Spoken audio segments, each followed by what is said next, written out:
yang pengen diakomodir semua. Karena pertama itu sudah kesepakatan.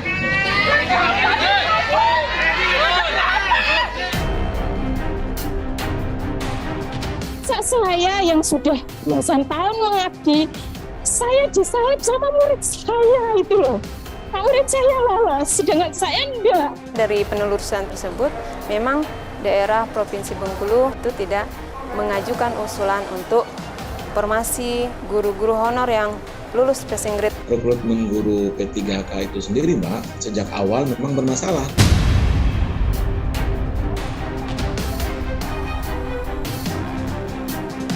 Tolong Bapak, temui kami pengabdi kepada daerah.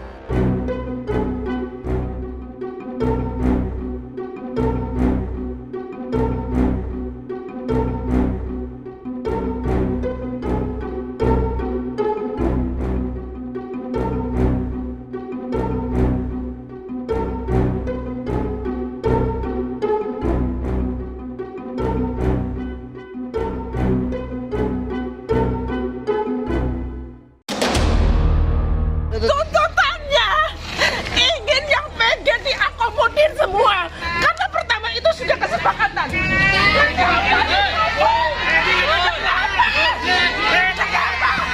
Susilowati histeris. Tangisnya pecah di depan kantor Dinas Pendidikan, Pemuda dan Olahraga Kabupaten Brebes, Jawa Tengah, awal November lalu. Mimpinya mengakhiri status guru honorer yang telah belasan tahun dijalaninya jadi kelabu. Susilowati urung diangkat sebagai guru ASN kontrak alias pegawai pemerintah dengan perjanjian kerja atau PPPK meski telah lulus seleksi. Bersama ratusan guru honorer lulus seleksi lainnya di Brebes, Susilowati tinggal menunggu penempatan berdasarkan formasi yang diusulkan Dinas Pendidikan setempat. Namun hatinya remuk saat mendengar kabar usulan formasi tersebut dibatalkan oleh pemerintah Kabupaten Brebes. Nasib Susilowati kini tak jelas. Padahal belasan tahun ia telah memupuk asa mengakhiri status honorer. Nasib pahit juga harus dirasakan Yuniana, seorang guru honorer di Bengkulu Utara. 14 tahun mengabdi mendidik anak negeri, Yuniana tak kunjung menikmati status sebagai aparatur sipil negara. Ya, awal saya terjun ke dunia pendidikan dan menjadi seorang guru honor. Ketika itu tahun 2008 ya. Saya memulai aktivitas mengajar di SMA 4 Bengkulu Utara ini dengan honor ya, dengan gaji atau honor 150.000. Sebagai guru honorer, penghasilannya jauh dari kata layak. Guru prakarya dan kewirausahaan SMA Negeri 4 Bengkulu Utara ini hanya digaji Rp1.000.000 per bulan. Angka ini kurang dari setengah upah minimum Provinsi Bengkulu yang sebesar Rp2,2 juta. Ya, kalau dikatakan cukup, tentu tidak. Tapi ya, levelnya kan kita berjuang. Berharap bisa lebih sejahtera, Yuniana mengikuti seleksi PPPK pada 2021 lalu. Ia dinyatakan lulus nilai ambang batas atau passing grade. Namun hingga kini ia tak kunjung diangkat menjadi guru ASN kontrak. Pasalnya, tak ada formasi guru kontrak yang diajukan pemerintah daerah Bengkulu ke pemerintah pusat. Awalnya kita itu mendengar bahwa pemerintah pusat ya, bahwa akan mengangkat guru-guru yang sudah lulus passing grade pada tahun 2021 itu, kita sangat senang sekali Mas ya. Kita sangat istilahnya, ya Allah, ya ini kayak tidak pernah terpikir. Mungkin kemarin kan kalau kami berpikir yang lulus PG karena tidak ada formasi ikut tes terus. Ternyata Provinsi Bengkulu tidak mengajukan. Alasannya yang disampaikan seperti yang disampaikan oleh Bapak Gubernur itu karena alasan anggaran.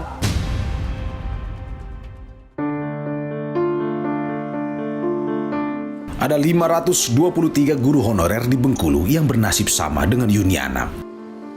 Tak tinggal diam, mereka memperjuangkan nasibnya.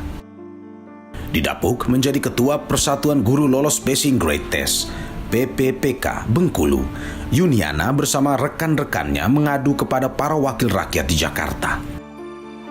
Tim Berkas Kompas mengikuti Yuniana saat mendatangi kantor DPD RI di kawasan Senayan, Jakarta Pusat awal November lalu.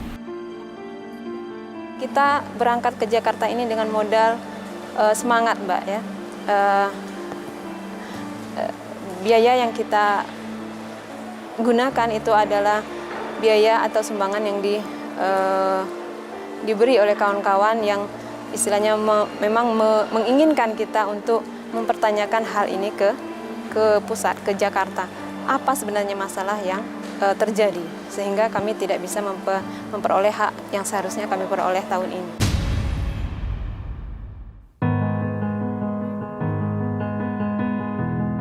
Agenda keberapa nih, Bu? Setelah Kemendikbud, DPR, sekarang DPD.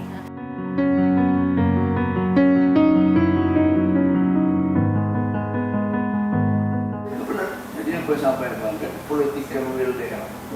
Kita minta PPPK inilah yang menjadi SDM misi nanti. Apa yang menjadi pembeda sehingga Ibu dan rekan-rekan ini menginginkan sekali untuk diangkat menjadi pegawai PPPK? Iya, stigma di masyarakat juga akan berbeda, Mbak. Ketika kita jadi honor dengan jadi ASN seperti itu. Kalau siswa kita saja di sekolah itu kalau tahu kalau ini gurunya honor itu biasanya untuk tingkat apa ya? Itu kecil gitu. Oh, guru honor gitu kan. Tapi kalau ketika itu sudah PNS, sudah jadi ASN P3K, oh beliau ini sudah diakui lah istilahnya statusnya sebagai pegawai negara, sebagai pengabdi di bidang pendidikan. Kalau guru itu sejahtera dari segi ekonomi, kemudian daerah atau dalam skup yang lebih luas, negara kita ini mungkin akan lebih maju. Tidak lagi memikirkan apakah besok saya makan apa, atau besok anak saya mau belanja pakai apa, karena memang honor yang kami terima saat ini sangat minim gitu, Mbak. Adanya program ini membantu Bapak Ibu guru honorer yang telah mengabdi di sekolahnya selama bertahun-tahun dan sudah melewati batas usia persyaratan ujian seleksi CPNS. Pemerintah membuka rekrutmen guru ASN kontrak atau pegawai pemerintah dengan perjanjian kerja untuk memenuhi kebutuhan guru nasional. Rekrutmen ini juga diharapkan akan meningkatkan kesejahteraan guru. Saat ini Indonesia membutuhkan lebih dari 2,2 juta guru. Sementara di lapangan hanya tersedia 1,3 juta guru ASN. Sehingga masih dibutuhkan sekitar 1 juta guru ASN di sekolah negeri.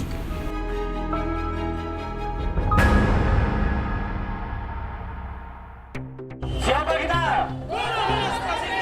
Mengapa kita? Seleksi tahap pertama dan kedua digelar pada 2021. Meski sudah lewat setahun, seleksi tersebut masih menyisakan masalah.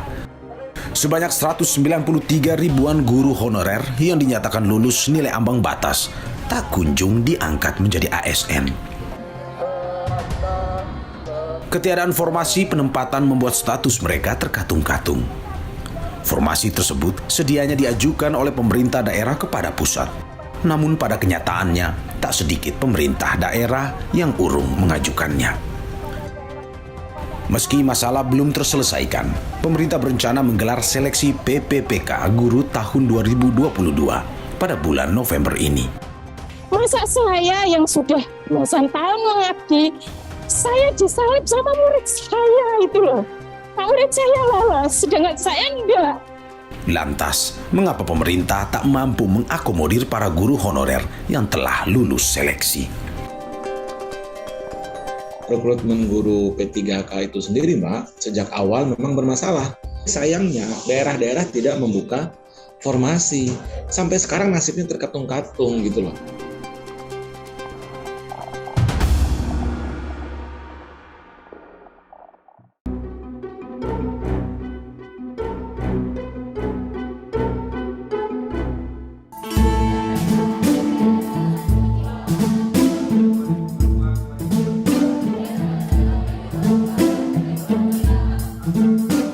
wajah pendidikan Indonesia belum bersinar. Masih banyak perbaikan yang perlu dikejar. Salah satunya masalah kekurangan guru. Indonesia masih butuh 1,3 juta guru hingga tahun 2024. Kondisi ini dialami SMP Negeri 1 Cibung Bulang, Kabupaten Bogor. Hampir 60% guru di sekolah ini atau sebanyak 31 guru adalah tenaga honorer. Kalau dari profil sekolah, kami memiliki SDM 55 orang dengan PNS-nya 24. Berarti sisanya 31 orang adalah honorer. Akibatnya, SMP Negeri 1 Cibung Bulang harus menanggung beban penggajian. Sebagian dana bantuan operasional sekolah atau BOS dipakai untuk membayar gaji guru honorer yang besarnya 1,2 juta rupiah per bulan untuk satu guru honorer. Karena memang untuk penggajian dari dana BOS itu alokasi yang mungkin sesuai dengan aturan itu tidak boleh lebih dari 50%. Hingga kami untuk mengelola per jamnya itu masih mungkin hitungan dalam kapasitas kami karena banyak yang honor masih sedikit ya. Di kami itu baru 42.500 ya itu per jamnya. Jadi kalau dikalikan sekitar 24 jam mungkin rata-rata ada guru 30 jam itu mungkin sekitar 1,2 gitu. Jadi untuk gaji bulanan seperti itu. Data formasi kebutuhan guru selalu dilaporkan sekolah ke Dinas Pendidikan setiap bulan. Namun tak kunjung ada titik terang. Kalau dari formasi karena memang DSO itu setiap bulan suka kita laporkan, memang mungkin diketahui ya oleh dinas secara data. Tapi mungkin untuk masalah tadi ya ada perekrutan sebagai CPNS atau PNS, kemudian sekarang itu ada P3K gitu ya, honorer P3K. Itu ada yang terakomodir, kemarin itu ada yang lolos 3. Ya, tapi kan untuk kebutuhan belum tersebar merata, pemetaannya masih banyak yang kurang. Dalam seleksi PPPK 2021 maupun 2022, tak ada formasi guru yang diajukan Dinas Pendidikan untuk SMPN 1 Cibung Bulang. Dinas Pendidikan Kabupaten Bogor menyebut pengajuan formasi guru sangat tergantung pada alokasi anggaran daerah. Ya kami di sini user tidak bisa menentukan ya sebanyak itu. Karena kami hanya sekedar menerima, tapi yang menentukan adalah kuota ataupun formasi kepegawaian adalah BKPSDM. Apakah diterima semuanya atau tidak itu tergantung daripada anggaran pemerintah daerah. Karena untuk P3K ini ya perlu diketahui hanya ada alokasi untuk gaji pokok saja bersifat BAU gitu. Yang sisanya itu menjadi tanggung jawab pemerintah daerah. Untuk tahun ini, Kabupaten Bogor mengajukan formasi guru PPPK sebanyak 3.039 formasi kepada pemerintah pusat. Alokasi inilah yang menentukan nasib para guru honorer. Oleh BKPSDM, formasi telah diusulkan ke pemerintah pusat. Artinya, ya ini tinggal nunggu waktu begitu loh. Muhammad Basuki adalah salah satu guru honorer di SMP Negeri 1 Cibung Bulang, Kabupaten Bogor. Pak Bas, begitu ia akrab disapa, sudah 22 tahun menjadi guru honorer. Ia mengampu mata pelajaran bahasa Indonesia. Puluhan tahun menjadi guru honorer, Pak Bas tak bisa mengikuti seleksi PPPK guru tahun ini. Ini lantaran tak ada formasi untuk guru bahasa Indonesia tingkat SMP. Kalau P3K karena tidak ada formasinya, sementara saya belum khusus bahasa Indonesia SMP. Belum ada informasinya dan formasinya.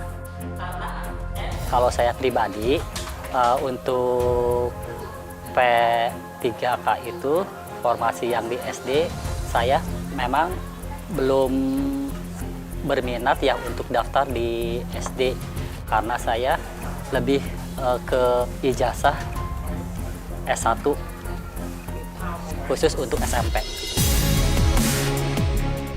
Perhimpunan Pendidikan dan Guru atau P2G menyoroti sengkarut seleksi PPPK guru. Ketimpangan antara kebutuhan dan formasi hingga carut marut tahapan seleksi membuat ratusan ribu guru tak jelas nasibnya. Rekrutmen guru P3K itu sendiri, Mbak, sejak awal memang bermasalah. Seleksi guru P3K mestinya kan tahapan 1 sampai 3 itu dituntaskan di 2021. Nah, ini kan beranjak dari janji dari pemerintah. Ini pernah disampaikan oleh Mas Menteri Nadiem Makarim, rekrutmen guru-guru menjadi guru-guru P3K sebanyak 1 juta orang kan di tahun 2021. Tapi ternyata di tahun 2021 seleksi guru P3K hanya mampu dilakukan selama 2 tahapan. Itu pun hanya meloloskan 293.860 orang saja atau formasi. Nah, yang lebih menyedihkannya lagi, Mbak, ada sebanyak 193.954 guru yang di tahun 2021 mereka ikut tes dan lolos passing grade gitu ya. Guru-guru ini lolos passing grade ikut tes, tetapi sayangnya daerah-daerah tidak membuka formasi. Sampai sekarang nasibnya terkatung-katung. 2 tahun berjalan, rekrutmen PPPK sebagai solusi permasalahan guru belum tampak. Adakah skenario pemerintah untuk segera berbenah? Kendalanya yaitu terdapat di guru honorer juga. Semisal yang lulus tahun 2021, mereka tidak mau ditempatkan di daerah lain, di daerah-daerah yang jauh dari rumah tinggalnya.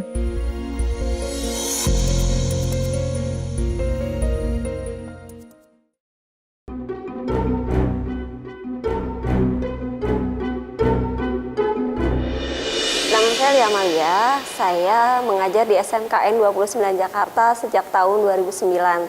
Kalau dihitung pada saat ini sudah hampir 13 tahun.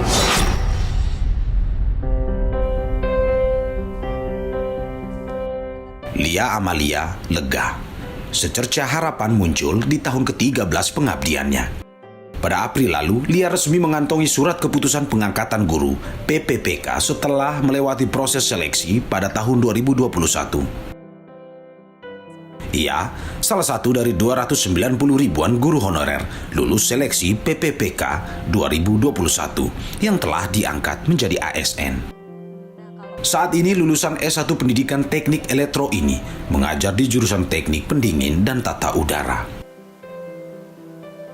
Sebenarnya sih untuk perbedaannya kalau lihat dari segi penghasilan per bulan sih ada sedikit perbedaan lah ya. Dari segi selain penghasilan mungkin juga dari segi kayak peningkatan karir gitu. Diangkat menjadi ASN PPPK, Lia mendapat gaji sesuai dengan golongan. Berbeda ya. Ia masuk dalam golongan 9 PPPK. Gajinya 2,9 yang dibayarkan oleh pemerintah daerah. Ini setara dengan PNS golongan 3D. Golongan PPPK ditentukan tingkat pendidikan. Ada 17 golongan dalam jenjang PPPK. Besaran gaji juga dipengaruhi oleh masa kerja. Sebelumnya, saat menjadi guru honorer, Lia pernah digaji Rp300.000 per bulan. Lia dikontrak oleh pemerintah selama 1 tahun. Setelah kontraknya habis, ia harus melakukan asesmen ulang. Jika kinerjanya bagus, maka akan diperpanjang kontraknya. Menurut perhitungan Kementerian Pendidikan, Kebudayaan, Ristek, dan Teknologi, ada kebutuhan 781.844 guru yang perlu dipenuhi melalui rekrutmen PPPK 2021. Namun, formasi yang dibuka oleh pemerintah daerah hanya mampu menampung 40%-nya. Inilah mengapa banyak guru honorer lulus seleksi yang tak tertampung dalam formasi. Padahal jumlah guru honorer lebih kecil dari jumlah kebutuhan guru.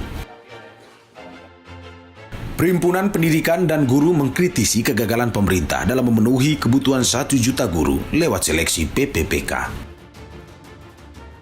Jadi kami mencatat janji untuk merekrut 1 juta guru di tahun 2021 itu ternyata gagal. Nah, bagi kami, kenapa gagal? Karena diantaranya adalah buruknya koordinasi antara pemerintah pusat dengan pemerintah daerah, sehingga dibuka formasinya oleh daerah, ya kan? Kenapa daerah tidak mengajukan? Daerah beralasan mereka tidak memiliki dana, gitu kan? Mereka tidak punya anggaran yang cukup untuk menggaji guru-guru P3K ini. Jadi prosesnya kita menghitung kebutuhan, kita sampaikan kepada Kemenpan RB. Kemenpan RB mengajak pemerintah daerah untuk mengajukan usulan.